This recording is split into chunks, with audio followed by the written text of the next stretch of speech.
Hollande's insistence in his misleading campaign of the French government, which makes his country a partner in shedding the Syrians' blood. UN condemned Jabhat al-Nusra terrorist attack against Undaf in the Syrian Golan. Iraqi forces condense operations to break ISIS siege over Amirli district. And Iranian and Finnish warnings of terrorism danger over the region and the world as well, stressing on cooperation to face it.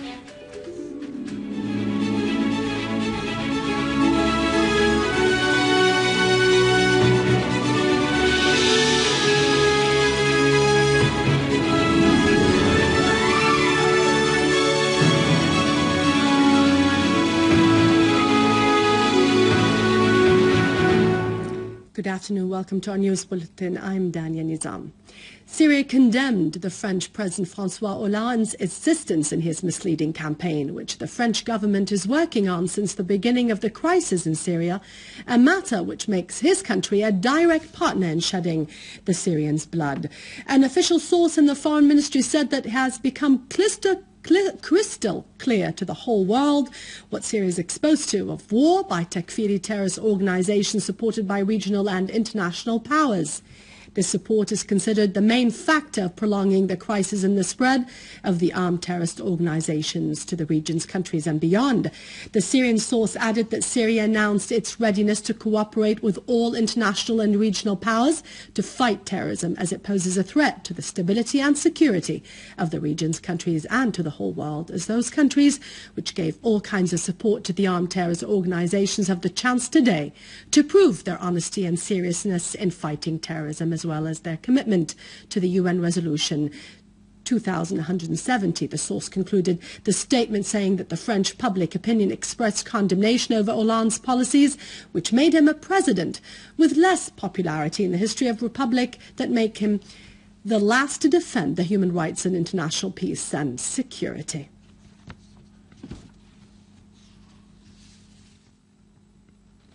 Iranian Foreign Minister Mohammad Javad Zarif and his Finnish counterpart Erkki Tuomioja have said that terrorism and extremism don't threaten the region's states, but Europe and the US as well.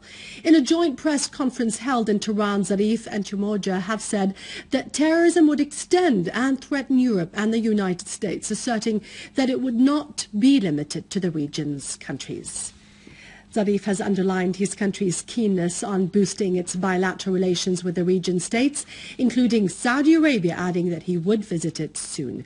For his part, Tuomioja has said that the so-called ISIS poses a real threat to the region states and that it was responsible for all the atrocities being committed in the region.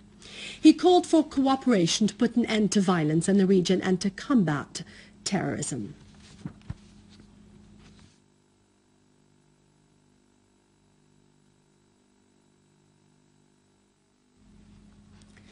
Philippines Army has said that all its soldiers working within the United Nations Disengagement Observer Force, UNDOF, were safe. Earlier, the UN Secretary General Ban Ki-moon strongly condemned the attack against the Philippine soldiers and the detention of the Fijian soldiers, also working within UNDOF, shouldering the armed groups like the terrorist Nusra Front the responsibility.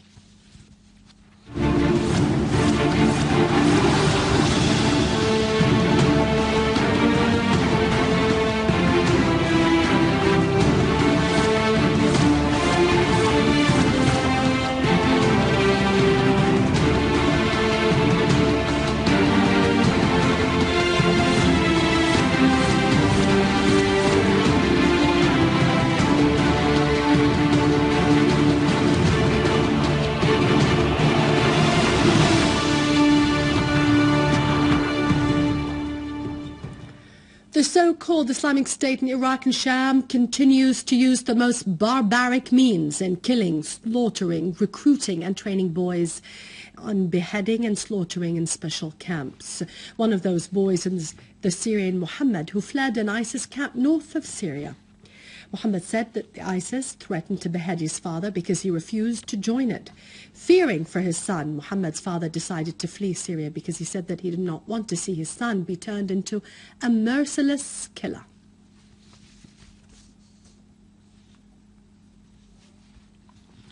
Two citizens were martyred and 10 were injured during a car bomb driven by a suicidal West Salamiya city. Furthermore, a military source said that the units of the Syrian army continued their operations in Jobar neighborhood, destroying the terrorists' hideouts in several areas, whereas in Daraa, the Syrian army units killed about 20 terrorists from al-Nusra Front through destroying their dens in Inkhil town, in addition to eliminating terrorists' gatherings in Quneitra and its countryside.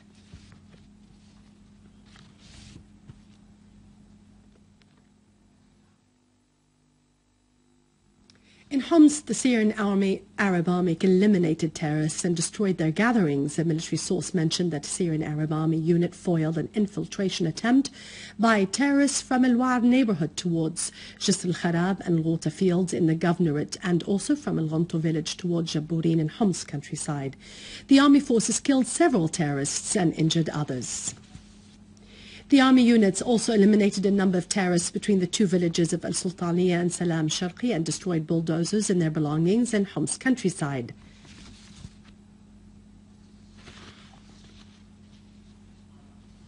In Deir ez-Zor, Syrian Arab army units targeted ISIS terrorist organization gatherings in El-Mayadin and Muhassan, as well as other several villages in the area, which led to the destruction of 10 armored vehicles and 12 vehicles loaded with machine guns, and eliminated 20 terrorists. The terrorists of the so-called Islamic State in Iraq and Sham have killed and crucified 5 citizens from Muhassan town and Judaydat al-Ghaidad village in Deir ez-Zor countryside. Locals of Muhassan village have said that terrorists of the so-called Islamic State in Iraq and Sham killed and crucified 2 aging men in charge of what they claimed as apostasy. In Judaydat al-Ghaidad village, the terrorists of the so-called Islamic State in Iraq and Sham shot dead 2 blindfolded and shackled citizens and crucified them in the village square.